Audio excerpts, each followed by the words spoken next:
Assalamualaikum warahmatullahi wabarakatuh, teman-teman semuanya. Kembali lagi bersama saya Nila, tentu saja di channel kesayangan kita semua di Prinsar Channel. Hidup Peternak Rakyat Indonesia. Hari ini Nila tentu aja nggak sendiri ya, kita ditemani seperti biasa dari tim Pinsar, ada Pak Arjuni dan juga Pak Darmadi ya. Dan ini adalah perwakilan dari Pinsar. Tentu saja hari ini spesial, kita kedatangan tamu ya. Beliau adalah peternak Bogor. Beliau adalah Bapak Wismarianto Bangun Antarso, biasa dipanggil Bapak Toto nggih. Selain peternak, beliau juga adalah Ketua PPUN atau Peternak Pembudidaya Unggas Niaga. Hari ini kita akan banyak cerita-cerita sharing-sharing dengan tiga bapak-bapak hebat ini ya, terutama di dunia peternakan. Bisa diceritakan backgroundnya Bapak Toto itu sebagai peternak seperti apa? Ya, alhamdulillah saya diundang untuk podcast di sini menemani Pak Darmadi, Pak Parjuni yang tokoh-tokoh senior dan berpengaruh di perunggasan nasional Indonesia. Berbasik dari bekerja di sektor perunggasan, dulu juga pernah bekerja di salah satu pabrik pakan. Kalau background pendidikan kebetulan sebagai sarjana peternakan. Jadi memang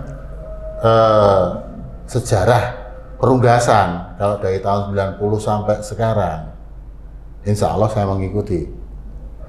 Jadi pada dasarnya kalau semacam autobiografi, saya bekerja di salah satu perusahaan swasta peternakan dari tahun 90 sampai 2007. Kemudian dari 2007 sampai hari ini alhamdulillah masih bisa beternak, berprofesi sebagai peternak mandiri.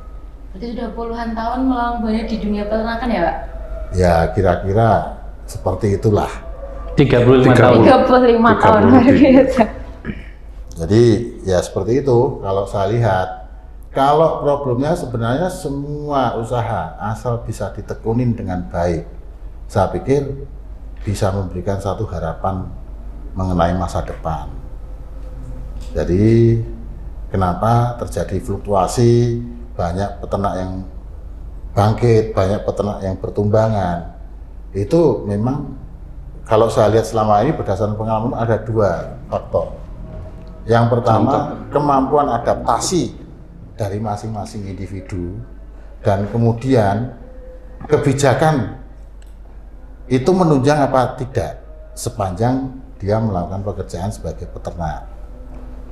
Contohnya dari tahun 90 sampai tahun 2000, pada saat itu kan pabrikan, kalau sekarang istilahnya integrasi, itu kan tidak boleh berbudidaya. Jadi semua mereka boleh jual pakan, boleh jual bibit, boleh jual obat, boleh ambil untung dari situ, tetapi dia nggak boleh berbudidaya. Berbudidaya itu diserahkan kepada rakyat banyak, sehingga pada saat itu memang masyarakat peternak itu hidup makmur lah, jadi berkecukupan. Kemudian datanglah tahun 2001 sampai 2010, saya anggap 3 poin lah. Dari 2000 itu pada masa-masa itu, anggaplah setelah Krismon, memang budidaya peternakan itu sempat jatuh, kemudian bangkit lagi dengan luar biasa. Nah itulah karena mendapatkan keuntungan yang lumayan, muncullah ide bagaimana pabrikan juga bisa ikut berbudidaya. Akhirnya terbitlah Undang-Undang Nomor 18 tahun 2009. Dari 2009 sampai hari ini yang masih berlaku, di mana diizinkanlah perusahaan untuk berbudidaya. Jadi hasil budidaya dari perusahaan itu bisa dipasarkan di pasar dalam negeri, di mana harusnya itu kan dulu dirintis oleh peternak-peternak mandiri. Apapun yang terjadi ketika peternak rakyat, peternak mandiri harus disaingkan dengan perusahaan yang notabene peternak rakyat, peternak mandiri mengambil inputannya baik bibit, baik pakan dari perusahaan terintegrasi, ya pasti akan kalah. Jadi sesuai yang diomongkan Bapak Presiden dulu, Pak Soeharto, bahwa pada masa beliau itu tidak mengizinkan perusahaan-perusahaan besar untuk berbudidaya. Beliau hanya mengizinkan bahwa perusahaan boleh jual bibit, boleh jual pakan, budidaya serahkan pada rakyat, biar bisa berbagi. Karena itu semua berdasarkan undang-undang sudah diubah, ya sekarang semuanya boleh berbudidaya. Pabrik boleh berbudidaya, tidak ada larangan.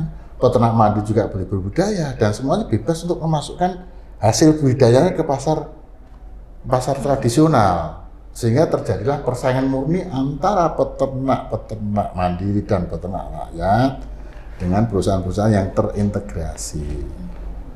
Jadi itu yang membuat dari tahun 2010 sampai saat ini itu banyak yang bertumbangan. Jadi kisah sekelumit kisahnya seperti itu.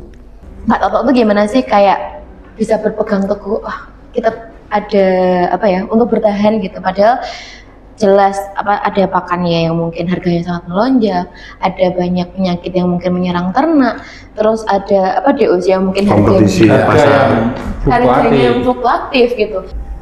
Kalau menurut saya tadi sempat saya jelaskan bahwa yang pertama adalah kemampuan adaptasi. Ya.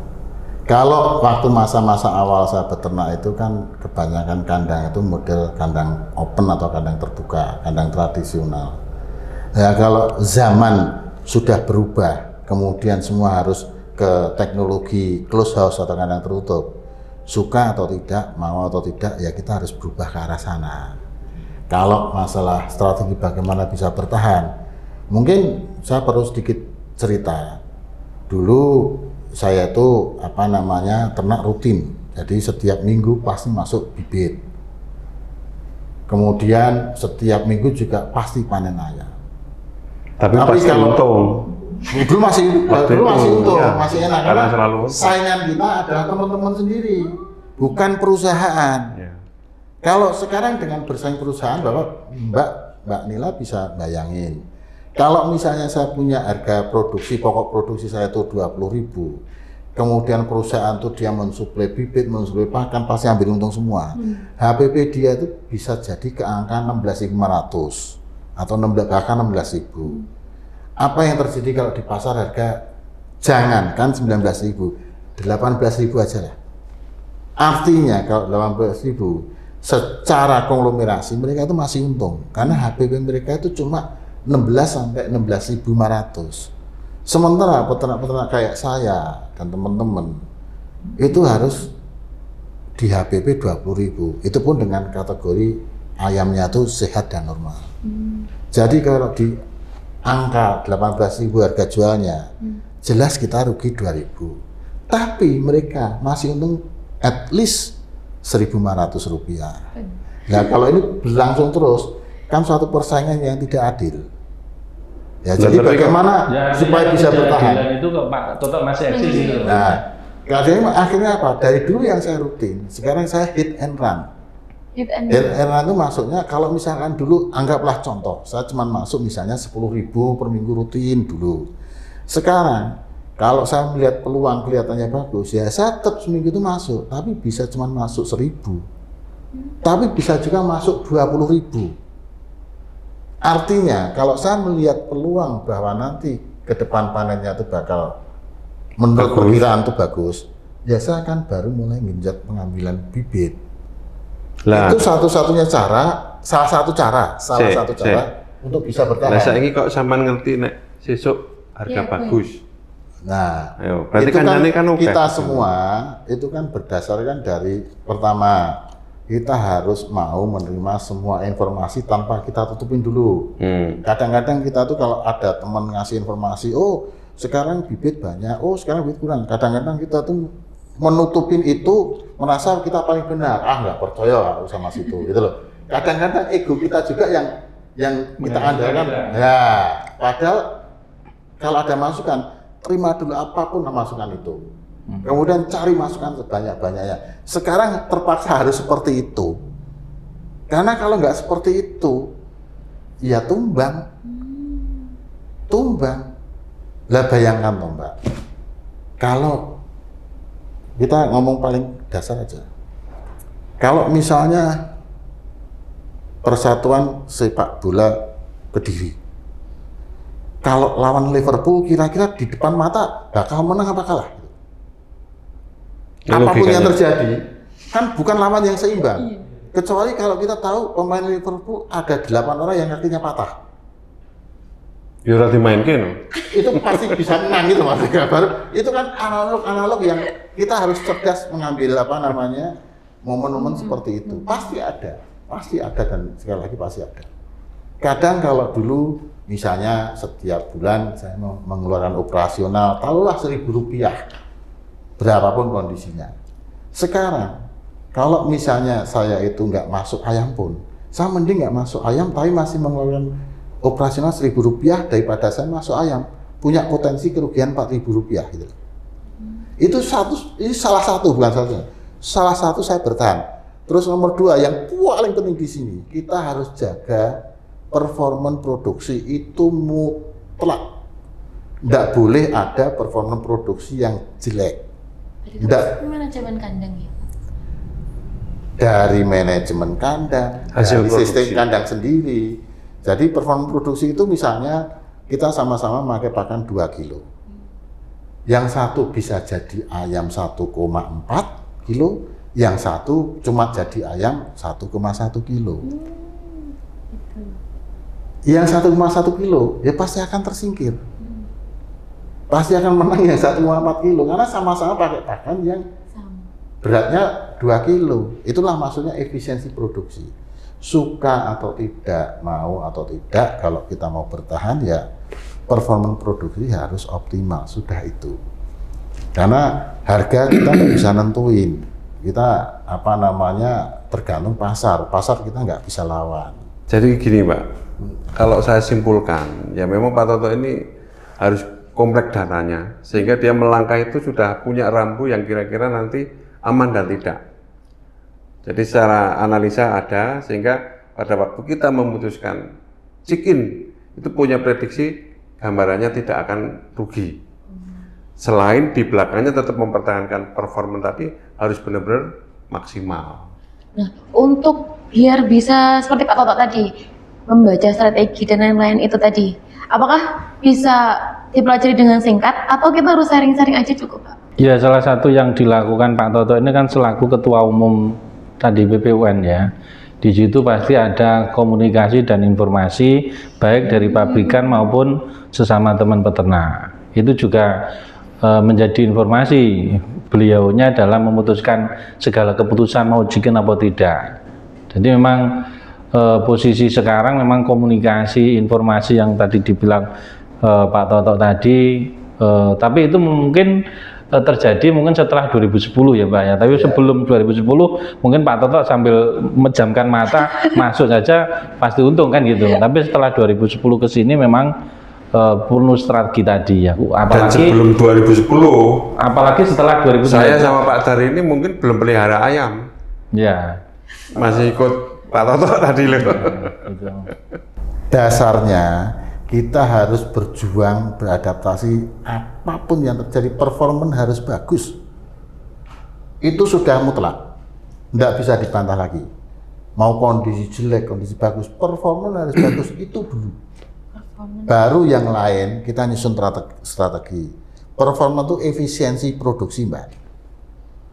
Jadi efisiensi produksi yang tadi saya bilang, kalau saya bisa pakan 2 kilo, harus 1,4 atau 1,5 minimal.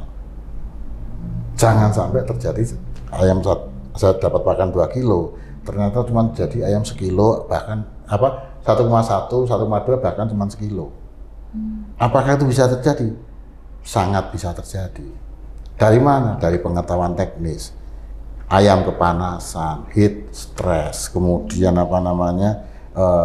pengaruh sekam yang basah, kemudian pengaruh masalah gas yang nggak tercukupi, yang nggak tercukupi, itu sangat bisa terjadi. Dan jangan lupa pengaruh terbesar dari ayam adalah sumber daya manusia yang mengerjakan di kandang. Di Jawa Barat itu panen bobot 1 kilo 0,8 sampai internet ayam kecil ya, itu Malah premium. malah bagus, harganya tinggi. Kalau di Jawa Tengah ya, atau Jawa Timur itu panen ayam kecil itu porsinya kecil sekali dan itu harganya juga Dianggapnya sakit. mungkin bisa dianggap ayam BS gitu loh Mbak. Tapi bukannya bisa dialihkan atau dikirim untuk ke wilayah lain, Pak? Ya, tapi kebetulan itu kan pelakunya yang nggak siap sampai ke sana ya. Dan porsinya Jawa Tengah itu memang seperti Jawa Tengah Jawa Timur itu size mediumnya, premiumnya itu memang di atas 16 ke atas. Bisa di bawah 15 atau di 12 11 itu bisa premium dengan harga yang lebih tinggi jauh di bawah, di atas dari yang BW besar. Berarti ternyata beda wilayah juga beda pasar ya, Pak? Beda, iya. Jadi di sana itu ayam kecil misalnya hari ini aja ya, ayam kecil Pak Toto bisa jual 26, ayam 1 kilo ya. Di sini Pak laku 15.000 aja sudah. Wow, bagus. Sudah istimewa. Jadi gini, kalau misalnya saya punya ayam untuk penjarangan supaya nggak terlalu padat, saya jual kecil, itu harganya masih bagus gitu loh. Bayangin 28.000 lawan 23.000, selisih 5.000. Jadi masih layak untuk bisa jual kecil pun juga nggak masalah. Ya, jadi yang mengamankan salah satunya selain performa tadi, pasarnya itu dia punya Pak Toto jauh lebih safe dibanding. Kenapa yang ayam kecil sini kok nggak dibuang ke sana saja? Kan gitu, Gus Yanto. Kalau misalnya mau tarung harga di sini saya bawa ke sana kan ada ongkos transport. Sedangkan sana tidak butuh transport sudah. Nah, itu kita sudah kalah lagi. Artinya di sana. Jadi misalnya mau ke sana jumlahnya pun di kita mungkin yang kecil ini kan juga tidak banyak yang mau kita jual. Tidak banyak karena kebanyakan peternak kalau dipanen kecil juga nggak boleh. Tidak mau gitu. Tapi kalau kecuali internal loh, kecuali on farm kan bebas. Misalnya harga ayamnya ada masalah nih, ya langsung dibawa ke Jawa Barat mungkin masih bisa jual, misalnya di sana 28 ya, jual di sana 25 masih laku lah, di bawah itu pasti laku. Ongkos transport 3.000 mungkin masih bisa jalan itu. Kira-kira apa sih Pak yang membuat setiap daerah itu beda-beda? Kayak ini kan tadi yang rame yang ukuran kecil, tapi kenapa kok di Jawa Barat, Jawa Timur tuh kok malah ukuran besar? Itu ada faktornya? Demand pasarnya. Jadi memang segmen masyarakatnya di sana itu memang untuk ukuran kecil masyarakatnya juga seneng gitu loh, mengkonsumsi yang BB kecil. Karena mungkin di belahnya juga mudah ya. Jelele. Jadi 4. Tapi kalau di Jawa Tengah Jawa kan seneng ayam yang agak besar sedikit. Jadi sekali ngambil ukurannya besar. Apakah ada gitu ya prediksi gitu entah setahun ke depan atau beberapa tahun ke depan gitu? Apa sih tantangan terbesar bagi peternak ayam broiler di Indonesia khususnya? Terus apa yang harus dipersiapkan juga untuk menghadapi tantangan tersebut bagi para peternak-peternak kecil dan peternak-peternak mandiri? Ya, pertama kalau tantangannya apa? Bahwa kalau menurut saya nih, nggak tahu menurut teman-teman yang lain. Pertama adalah masalah kacaunya data. Kacaunya data? Iya. Jadi kita sepanjang sejarah yang saya tahu, tidak ada namanya satu peternak pun yang tahu data persis sebenarnya populasinya itu berapa. Karena memang tidak terbuka. Gitu loh. Jadi karena datanya nggak terbuka sehingga kita bingung milah. Bayangan kita ayam nggak banyak normal, ternyata meluber.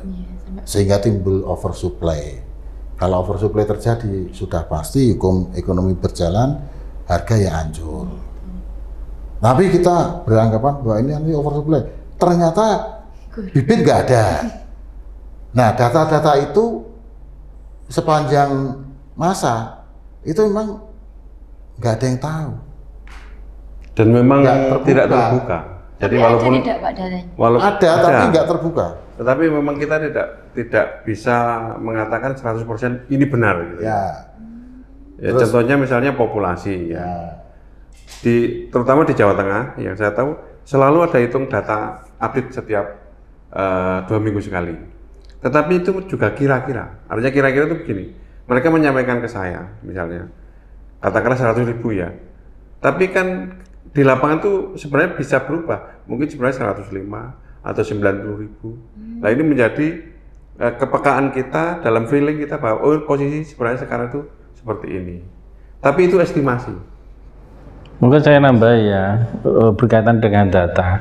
Pemerintah sendiri yang notabene punya hak untuk koleksi data antara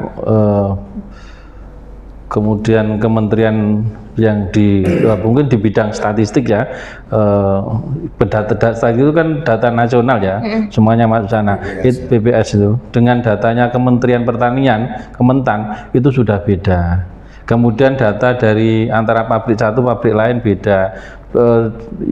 Memang data ini memang sebenarnya harusnya ada yang valid ya, tapi mungkin memang masing-masing ini tidak ada yang bisa tadi yang tahu secara pasti gitu loh, antara ini datanya beda, ini beda, ini beda, ini beda. Ya itulah contoh ya, hari ini pemerintah itu kan sebenarnya jumlah ayam yang beredar itu kan normal toh, 65 jutaan. Sebenarnya harga per minggu ya untuk anak ayam yang beredar, tapi kan faktanya harga DOC mahal, cari DOC semuanya ngalamin sulit. Kalau jumlahnya sama, mestinya enggak sulit-sulit banget. Tapi kenapa ini sulit? Padahal datanya seperti itulah. Kita mau percaya yang mana? Misalnya semua ngisi, belum tentu nanti panen juga harga bagus loh. Misalnya gitu. Kalau ini ada perbedaan dengan saya, Mbak. Ya, misalnya 65 juta, bukan ribu ya. 65 juta per minggu. Ya karena memang ada yang, misalnya saya dari populasi 10.000, saya nambah jadi 15. Pak Toto nambah, Pak Darmadi, akhirnya kelihatan kurang. Tapi kalau porsinya itu mereka itu stabil, termasuk customer baru juga tidak muncul ya sebagai bahan tambahan, saya pikir itu nanti juga sebenarnya posisinya aman. Nah, kesan ini memang menjadikan seakan-akan bibit kurang. Bibit kurang ini karena posisinya memang seakan-akan loh ya, seakan-akan kurang itu karena memang yang satu itu ada yang nambah, ada pelaku baru juga. Karena apa? Karena ada keuntungan di 2 bulan terakhir. Ini saya katakan ini bukan hal yang aneh ya. Saya pun kalau punya modal lebih banyak lagi, saya akan bikin lagi. Pak Toto juga, Pak Dar juga. Tapi coba pada saat semuanya rugi, DOC murah pun nggak laku. Karena memang nggak ada modal. Iya, karena kalah. Nah, sekarang ini saat ini duitnya orang-orang ini baru banyak. Ya, ada yang merasa terus saya nggak kebagian. Bahkan kalau saya dengar DOC sampai nggak normal harganya karena lewat beberapa broker, beberapa tangan. Calo. Nah, kebaca seperti bahasanya calo kalau Pak Toto ya. Itu misalnya dari breeding mungkin hanya 7.000 ya, tapi sampai di customer bisa 9.000. Nah ini memang ada juga yang memanfaatkan seperti itu. Tapi ini juga bukan berarti salah, karena apa? Yang membutuhkan itu mau gitu loh Pak. Ya, cuma untuk secara keseluruhan sebenarnya asalkan ya kita ini benar-benar termasuk juga perusahaan ya Pak. Ini harus mau mengalah juga. Karena merasa ingin profit, sesuai ada prediksi tadi yang sampaikan Pak bagus. Semuanya akan berebut. Nah, seperti sekarang ini kan opini masyarakat, opini pelaku ya, sampai dengan akhir tahun itu bagus. Otomatis saya sebagai pelaku, ya pasti saya ngegas. Jadi itu fenomena yang yang terjadi di perunggasan secara umum 2010 ke sini. Jadi semakin susah kita memprediksi, semakin kuat pesaing-pesaing kita, apalagi ada yang baru-baru yang dengan dia punya dana yang berlebih yang mungkin puluhan M atau ratusan M bahkan dana investasi baru gitu ya, pelaku baru itu ya tahu-tahu muncul aja, padahal dia bukan profesi sebagai peternak, dia profesi hanya memutarkan uangnya saja. Nah inilah yang menjadi keprihatinan saya pribadi maupun teman-teman yang di asosiasi BPUN, bahkan mungkin semua asosiasi peternakan. Pemerintah harus segera memberikan keberpihakan kepada peternak yang real peternak, gitu loh. Yang benar-benar peternak harus berpihak. Jangan semua itu dilepaskan. Loh, ini kan rakyat saya, itu rakyat saya, ini rakyat saya. Tetap harus ada keberpihakan. Dan keberpihakan saya pikir semuanya setuju. Namanya berpihak itu harus pada yang lemah. Iya. Kalau yang kuat dia udah punya fasilitas, udah nggak perlu berpihak ke sana, artinya tetap cukup support saja. Jadi kalau kami itu pengen peternak rakyat, peternak mandiri itu tumbuh dan berkembang, tetapi tidak mengecilkan perusahaan-perusahaan yang sudah besar. Jadi kita hidup bareng solusi win-win solusi. Saya pikir Pak Darmadi, Pak Parjuni, atau teman-teman yang lain pasti punya pikiran yang sama. Kalau saya pribadi, antisipasinya ya cuma satu. Performan produksi, efisiensi produksi itu harus dipegang. Harga mati. Itu harga mati. Kalau misalnya saya produksi saya itu tidak bagus, dalam kondisi harga yang tidak menentu, saya pasti akan hancur duluan daripada mereka yang punya produksi bagus, yang efisien tadi loh di awal saya omongan. Enggak, mungkin saya tanya ke Pak Toto gini ya, teman-teman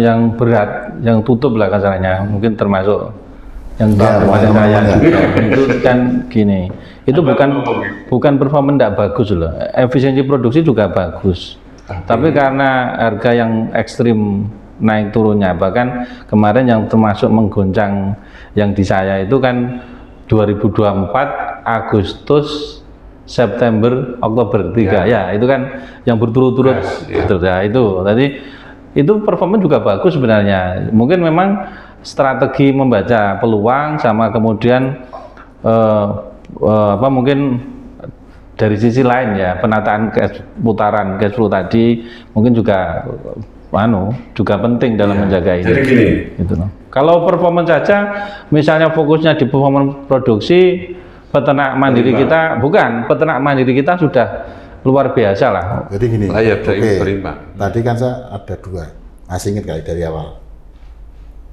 Basicnya itu harus performa produksi, basic itu nggak bisa dibantah. Ya, dalam situasi yang sama, performa produksi bagus dengan yang tidak, pasti yang akan bertahan performa produksi itu basic. Ya.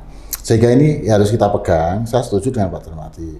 Terus yang kedua, pasang mata, pasang telinga.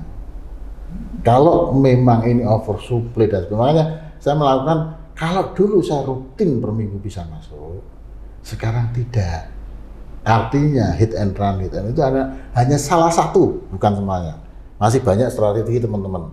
Salah satu strategi yang bisa diterapkan. Pada saat kita punya feeling berdasarkan data dan sebagainya, ini bakal luber dan sebagainya, ya kuranginlah check-in-nya untuk menanggung kerugian. Bahkan saya pernah mengatakan di awal tadi, saya lebih baik rugi operasional Rp1.000 dibanding saya rugi produksi yang nilainya bisa jadi 3.000 atau 4.000. Di awal mungkin saya bilang seperti itu gitu loh. Jadi itu juga poin penting juga. Gitu loh. Makanya ini kan masing-masing punya strategi, masing-masing punya cara yang berbeda. Jadi gini Pak, intinya yang disebut HPP ya, HPP itu kan harga pokok produksi, itu yang siapa yang paling rendah, dia akan lebih panjang umurnya, itu aja. HPP itu unsurnya banyak, tapi bahasanya begitu. Ya, bukan hanya masalah harga pokok, tapi termasuk performa ini menjadi HPP terendah, pasti lebih aman untuk kompetisi. Tapi memang gini Pak, intinya bisnis ini ya, kalau saya katakan Pak Toto ini bisa menciptakan HPP terendah, mau on farm, mau sapronak murah dan sebagainya, termasuk operasionalnya ya, itu pasti akan lebih menang. Ya, performa pastilah harga mati. Nah, terus yang kedua memang itu tadi melihat peluang pada saat kapan kita mau check-in nanti. Maksudnya mau banyak atau sedikit gitu lah. Ya. Karena masa berbeda udah dengan tahun-tahun 10 tahun yang lalu udah berbeda. Tapi kan ilmunya yang masa lalu pasti masih bisa diterapkan sekarang loh. Kalau ilmu produksi sejarah masih pasti bisa. Ya. Dengan catatan harus menyesuaikan. Janganlah kita bicara pelihara di kandang terbuka pada saat ini. Sebagus-bagusnya kita pelihara di kandang terbuka, pasti akan logika ilmiahnya pasti akan kalah dengan kalau kita bagus pelihara di kandang tertutup. Close house, gitu loh. Lebih efisien. Kalau kandang terbuka itu 28 hari normalnya itu 1416. Tapi kalau berat ayamnya. Tapi kalau close house bisa 1618. Bayangin kalau selisih 2 on saja di umur yang sama dengan habis pakan yang sama. Apapun yang terjadi tetap lebih efisien yang kandang tertutup, gitu loh. Tapi sekarang tuh juga masih banyak yang melihat kalau peternakan itu masih menguntungkan gitu ya Pak, bisnis yang menguntungkan gitu. Kita harus yakin karena profesi kita, kalau saya pribadi nih, saya harus yakin karena profesi kita di situ. Makanya saya berupaya sekuat tenaga untuk berusaha bisa beradaptasi tadi loh. Terpaksa harus nurunin populasi, enggak apa-apa daripada populasi saya banyak tapi hasilnya jelek. Lebih baik saya sedikit tapi kualitasnya terkendali. Artinya terkendali dalam posisi bagus gitu loh. Oke.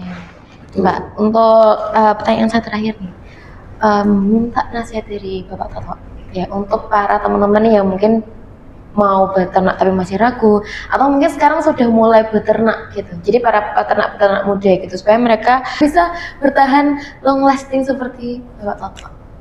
Jadi mungkin sebelumnya akan saya garis bawain, saya bersyukur dengan kondisi saya saat ini ya.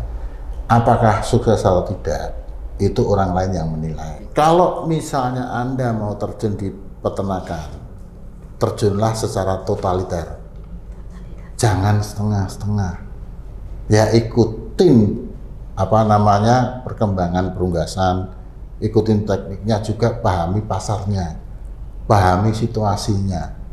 Jadi totaliterlah Anda ke bidang perunggasan karena saya yakin bidang perunggasan itu masih menjanjikan sampai berapa tahun ke depan. Karena apa? Orang butuh makan. Saya juga masih yakin ya, karena perunggasan ini menjadi sesuatu yang bisa diandalkan untuk selama, saya sering bilang ke Pak Toto, memang selama orang ini juga masih makan ayam, jadi ayam ini juga masih menjadi peluang. Tapi memang ekstra hati-hati dan memang harus penuh dengan strategi dan pembelajaran yang luar biasa. Kalau secara prospek memang sangat luas ya, sangat besar ya. Permasalahannya harus ada daya dukung dan peluang bagi kita untuk bisa hidup, bisa bertahan. Nah, salah satunya misalnya katakanlah tadi masalah distribusi DOC ya. Dengan adanya pembatasan atau terbatasnya ya suplai misalnya ya, itu tapi kita tetap dapat bagian, sehingga teman-teman mandiri ini tetap masih bisa eksis dan ke depan memang yang diharapkan masih tetap bisa hidup, bisa bertahan, bisa melanjutkan usahanya. Karena tanpa dukungan seperti itu juga, walaupun sekarang ini peluangnya besar atau prospeknya masih ada, kita nggak bisa ikut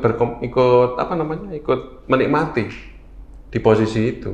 Jadi beri juga kami peluang untuk bisa bertahan dengan cara tadi, suplainya juga tetap bisa bahkan mungkin teman-teman yang kemarin berhenti kita disupport kembali karena memang ini ada peluang untuk bisa hidup kembali. Itu saya pikir itu cara yang lebih bagus ya bagi teman-teman supaya tetap tumbuh lagi, dan pemerintah ini khususnya ya itu tetap juga harus membuat keseimbangan.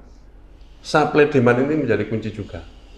Keseimbangan suplai, dan ini juga ada demand yang tumbuh, suplainya juga tumbuh. Jangan suplainya tumbuh lebih cepat, demandnya lambat. Nah ini nanti juga akan menjadi kondisi yang kurang pas di kemudian hari. Salah satunya adalah mengatur suplai dari GPS ya. GPS itu adalah kunci pertama, dan jangan sembarangan orang pelaku diberi ya. Karena dia punya kepentingan, karena dia punya kekuasaan, karena dia punya orang yang kuat di atas misalnya, terus diberi, itu juga nggak benar. Kembalikan kepada teman-teman yang sudah berjuang lama ini, gitu loh. Ya walaupun boleh lah pelaku baru boleh mainnya, tetapi jangan sampai porsinya over lah. Karena yang lama ini aja pengen hidup masih kesulitan, sudah muncul pelaku baru yang notabene mereka punya kapital gede yang disampaikan Pak Toto tadi. Nah itu teman-teman tadi ya, Masya Allah bisa banget kita dapat nasihat. Ternyata dari pembicara tadi tuh bahwa peternakan itu nanti kedepannya sangat luas sekali pasarnya, sangat terbuka lagi cahaya, bahkan tadi ada cahaya baru katanya di dunia peternakan. Jadi ada buat teman-teman nih yang mau beternak masih banyak kesempatan ya, apalagi di tahun 2025 ke depannya sangat terbuka luas sekali. Nah buat teman-teman ya, jangan lupa di subscribe dan jangan lupa di share kalau apa yang kita bahas ini bermanfaat. Pinsar Channel, hidup peternak rakyat Indonesia.